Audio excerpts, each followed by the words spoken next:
দেখছেন বিস club biscuit presents প্রবাস কণ্ঠ প্রাইম নিউজ। মালয়েশিয়ায় কর্মী পাঠানোর প্রক্রিয়ায় সিন্ডিকেট থাকবে না এই বিষয়ে বাংলাদেশ ও মালয়েশিয়া একমত হয়েছে বলে জানিয়েছেন প্রবাসী কল্যাণ ও বৈদেশিক কর্মসংস্থান মন্ত্রী আরিফুল হক চৌধুরী। তিনি বলেন, সিন্ডিকেটের মাধ্যমে কোনোভাবেই আর কর্মী পাঠানো হবে না। মালয়েশিয়ার সফর শেষে মঙ্গলবার ঢাকায় নিজ মন্ত্রণালয়ে সাংবাদিকদের তিনি এসব কথা জানান।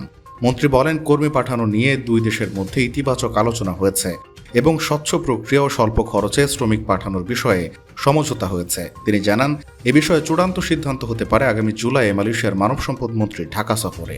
এদিকে মালয়েশিয়া সরকারের আমন্ত্রণে 2 দিনের সফর শেষ হয়েছে। সফরকালে তিনি মালয়েশিয়ার প্রধানমন্ত্রী আনোয়ার ইব্রাহিমের সঙ্গে দ্বিপক্ষীয় বৈঠক সহ বিভিন্ন ব্যবসায়ী ও সরকারি পর্যায়ের প্রতিনিধিদের সঙ্গে বৈঠক করেন।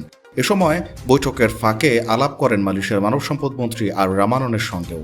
দুই দেশের মধ্যে বাণিজ্য, বিনিয়োগ, শ্রমবাজার, প্রতিরক্ষা, জ্বালানি ও ডিজিটাল অর্থনীতি সহ বিভিন্ন খাতে সহযোগিতা বাড়ানোর বিষয়ে একমত হওয়ার কথাও জানানো হয়।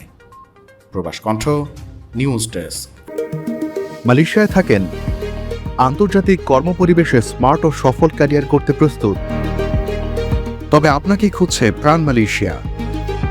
সমগ্র মালয়েশিয়া জুড়ে বিভিন্ন পদে আপনি হতে পারেন আমাদের পরবর্তী টিম মেম্বার।